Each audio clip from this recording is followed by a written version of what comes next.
I don't push a different type of vaccine. I just tell you to decide based off your own provider, based off your own health condition, and you just choose something to protect you. At the end of the day, just pick something. You know, health is a partnership. We as a hospital system treat people when they're sick, but it is important for the individual to have the knowledge, and the more knowledge they have, the better equipped we are to be able to treat them. I think of physicians as folks who work for the patient, and our job really is to translate the science into digestible nuggets that patients can use to make decisions for themselves. From WLWT, this is Let's Talk Cincy, presented by Western and Southern Financial Group.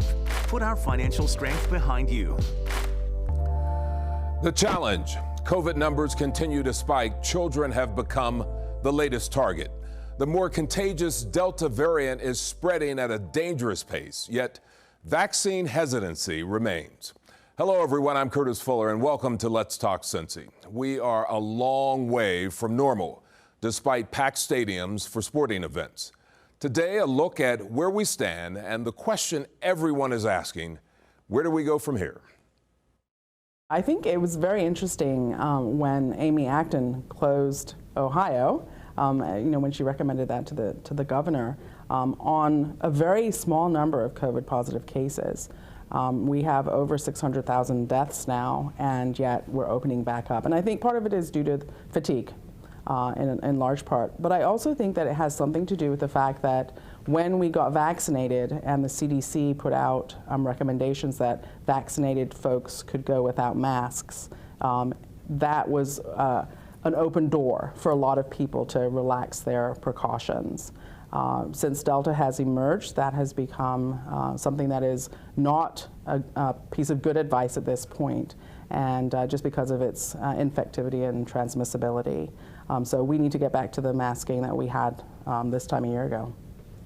It's interesting because, and I was telling someone this morning, it's interesting that sports and the arts gave us a signal that this is the real deal. Yes. When the NCAA shut down the tournament, when NBA shut down, NBA baseball shut down, and then Broadway went dark. Yes. Everybody took this seriously. Absolutely. Now that Broadway is lit up again, stadiums are full, it sends this signal that everything is okay. And obviously that's not true. Correct. What should they do? Well, I think always we need to have science be our North Star. And right now the science says that we should still be masking, we should still be doing our distancing, and anyone who can get vaccinated should get vaccinated. We've got 96% of folks who are in hospitals currently that have been unvaccinated, and that is why we continue to push and have conversations with the hesitant, those who are not as convinced that the vaccines work, and those who are on the fence. Frustrated by what you see and hear? As a physician, it is my duty to have compassion in all situations with my patients, to relieve suffering. And when those two conflict, that's a problem.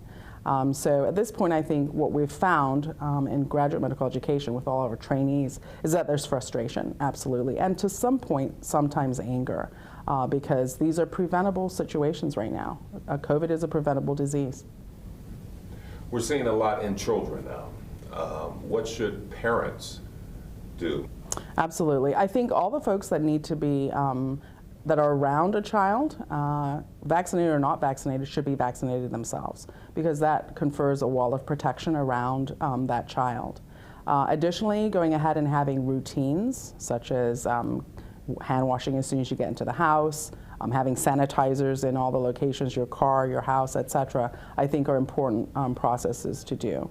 I am concerned as well about the resurgence of some of our respiratory conditions, including the flu. Last year we had a really good flu season, hardly any flu, largely because people were masking. This year, because of the, as you mentioned, sort of the relaxation of some of the policies, most recently, I think we'll probably end up having a surge of flu like we did not have last year. Is there a specific test for the Delta variant? yes, you can go ahead and get tested for Delta. The issue is that it's expensive, it takes time. And your best bet is to be vaccinated. We do know that Delta is 1,000 times more plentiful than the Alpha variant, for example, and it definitely is going to be something that can be transmitted to other folks. As far as myths go, though, things that I've heard on my trail, I'm trying to squash vaccine hesitancy. From the younger folks, I've really heard, especially females, being concerned about fertility in particular. And one of the analogies that I use is that really the DNA, which is your blueprint for who you are, to make another Lou, for example, is locked in a safety deposit box called a nucleus. And the mRNA vaccines have actually no access to that safety deposit box, and so they cannot alter your genetic material. Well, later in the show, Dr. Edgy tackles more myths that undermine the fight against COVID-19. And still to come, a husband's powerful message after losing his wife and mother of their 8 children to COVID. Let's Talk Cincy returns in just a moment.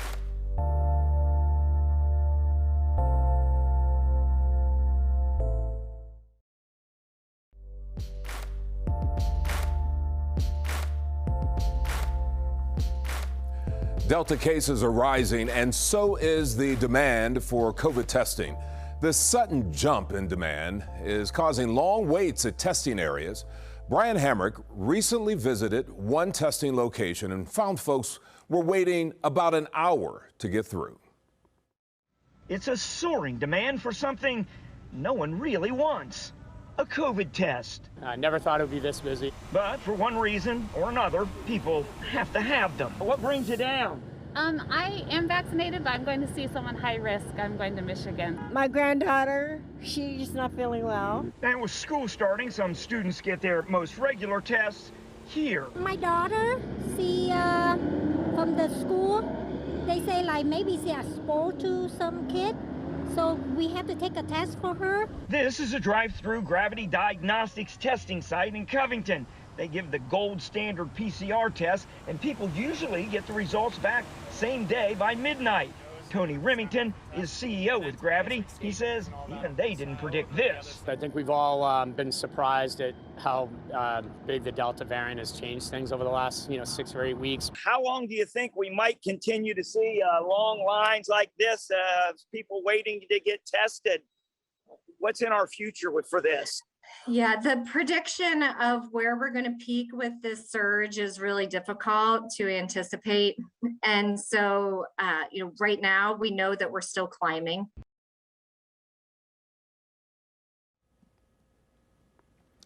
Well, there have been far too many heartbreaking stories concerning this pandemic. The story we are about to share with you is one of great loss, but also with a powerful message. You see, a local mother of 8 who was too afraid to get the COVID vaccine died from this virus. Along with those 8 kids, she leaves behind a husband who adored her. Jatera McGee has the message he wants to share with all of you. Coming home, she's not here. It's just different. A husband grieving his wife of nearly 19 years. And I know she would want us to keep moving on and continuing. Travis Feltner says Amber was a nurturer and his very best friend. Tuesday night, a little over a week since she was admitted to intensive care, she died of COVID-19. She was a mom to 8 children, ranging from a 20-year-old UC student to 3-year-old twins. It's just hard because they keep asking for mom. They keep asking for a mom. In their eyes, she was Mom of the Year, devoted, strong, and kind, a Girl Scout leader who also served on the PTA. I would never want anyone to go through what I'm going through. It's just a complete nightmare. He had to watch his wife fight from a distance. A year ago, he was the one fighting to get home after a man speeding away from police slammed into him. It was just last year, the rules were reversed, but the outcome is completely different. And I think I know why the outcome is completely different now. Are you saying you think you survived last year because the kids need you right now? Mm-hmm. Yeah. Ever since that happened, I was always questioning myself, why am I still here? Why did I survive? He lived to spend another year by his wife's side and to hold her hand in her final moments. Now he's urging others to protect themselves. He says Amber was not vaccinated and wouldn't want others to follow in her footsteps. Stay healthy, get vaccinated. To prevent more heartbreak like his and his 8 kids. Just something I don't want no one to go through. Now, Amber and Travis were married for almost 20 years. She was only 37 years old. Up next, tackling the myths and what lies ahead in the COVID-19 fight when Let's Talk Cincy continues.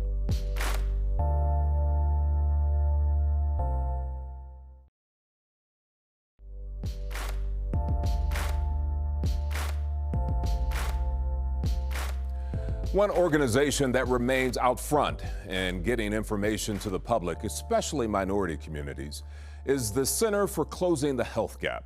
When I sat down with the CEO and president of this organization, we had a frank conversation about how successful she thinks the organization has been in getting the word out to targeted groups.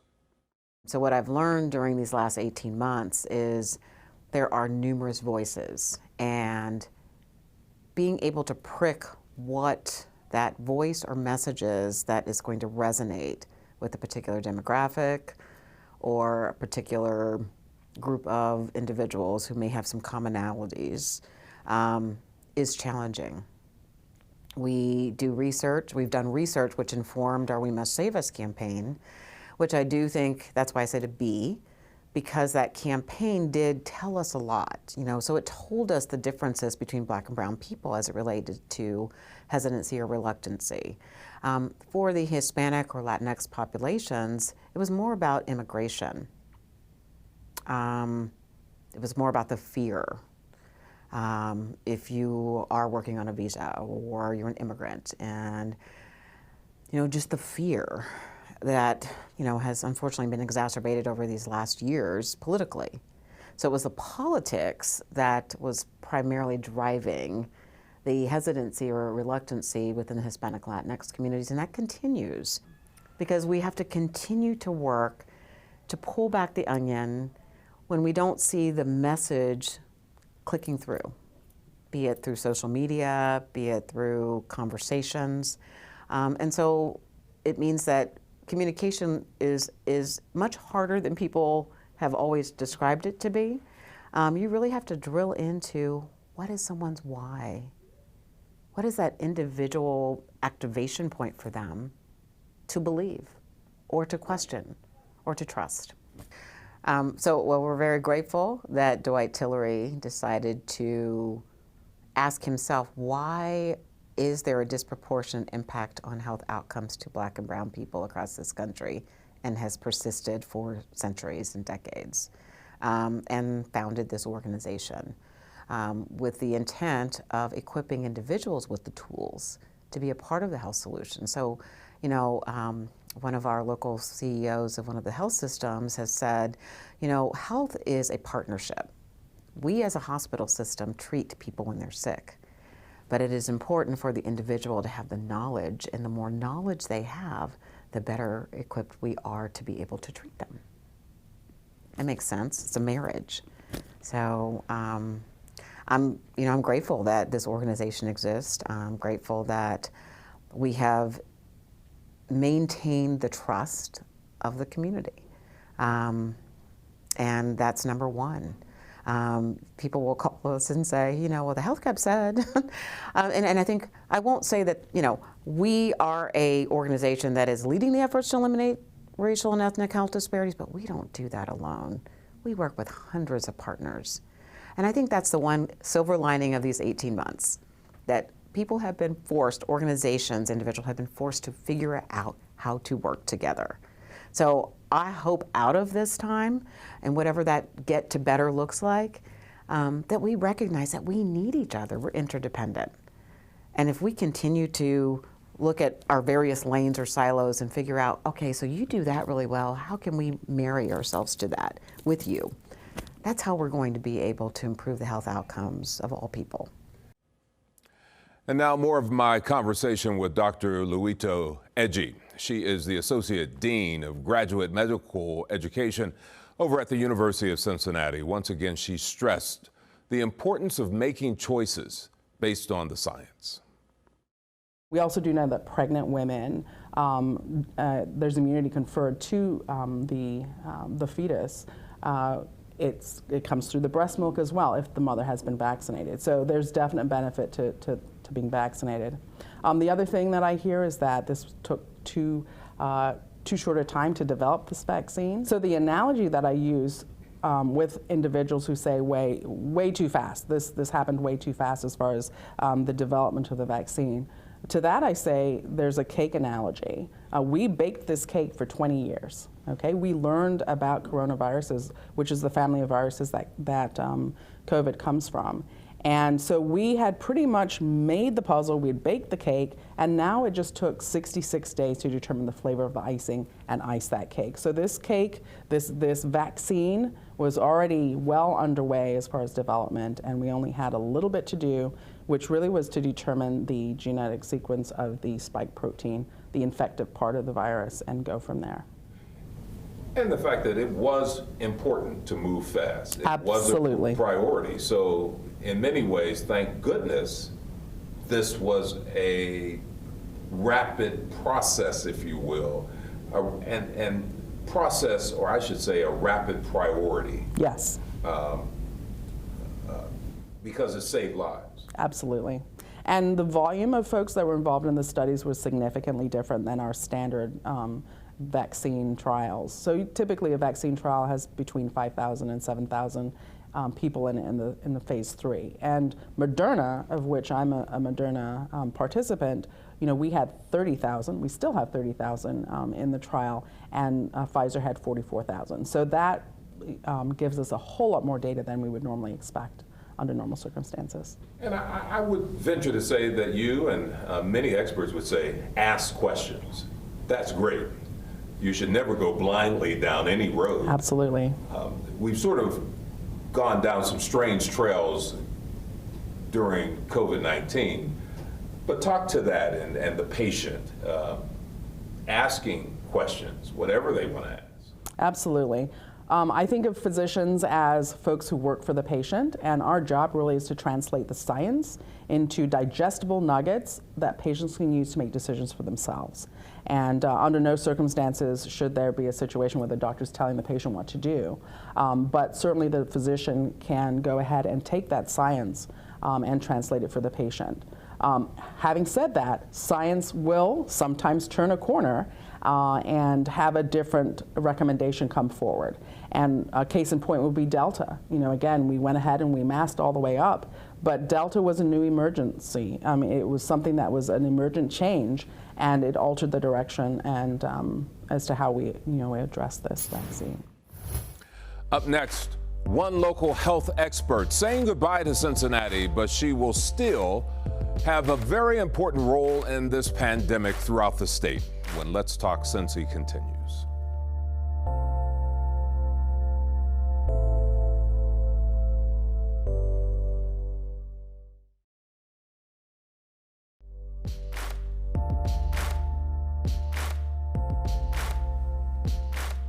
As always, we want to hear from you. Email us your ideas. The address is ltc@wlwt.com. Remember, you can also always watch full episodes or get more information on wlwt.com/Let's Talk Cincy. You can also listen to Let's Talk on Apple Podcasts, Spotify, or wherever you get your podcasts. Finally, today, one Cincinnati health leader who has been a driving force in the local fight against COVID-19 is now leaving the Cincinnati Health Department. The city's nursing director, Virginia Scott, has been a passionate advocate, reaching out to underserved communities. She knows her departure comes as a big surprise to some. I talked to her about why she's leaving now and what's next. I believe that it was very imperative for me to be here. I am a believer, so I believe that God brought me here during that time. Many have called the work of Virginia Scott simply life-saving. As Director of Nursing for the Cincinnati Health Department, She has helped lead the city through this COVID-19 maze, from testing and contact tracing to getting people vaccinated. 6 to 7 days a week. It was very challenging, but every time I walked in the convention center, every time I walked on the street and someone said thank you, every time someone said that I changed their life, it meant a lot to me. 2020, we started hearing about this virus. It's over in China. Starting in January, February, I had the entire health department mass fit tested. I stood up the command center. We had our first case in the middle of March. The phones rang the first day, 500 calls.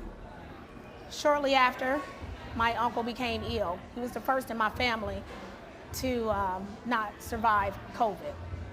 He was actually the first person that passed in our family in 26 years. My grandmother passed in 1994, and that was the last person we lost. And then another aunt, and it just trickled down. And then we didn't receive the shipment till December the 22nd. My uncle passed a week before Thanksgiving. So it became a personal fight for me. At that point, it was time to do what we needed to do. Scott told me her decision to leave the health department now comes with mixed emotions. Coming into a city and feeling like I was saving the city, it meant a lot to me. To lead a team, I have one of the largest teams. I have over 120 so clinicians. To partner with the fire department, to partner with the police department. And grateful appreciation for your outstanding leadership on the fight against the pandemic and partnering between the Cincinnati Health Department and the Cincinnati African American firefighters.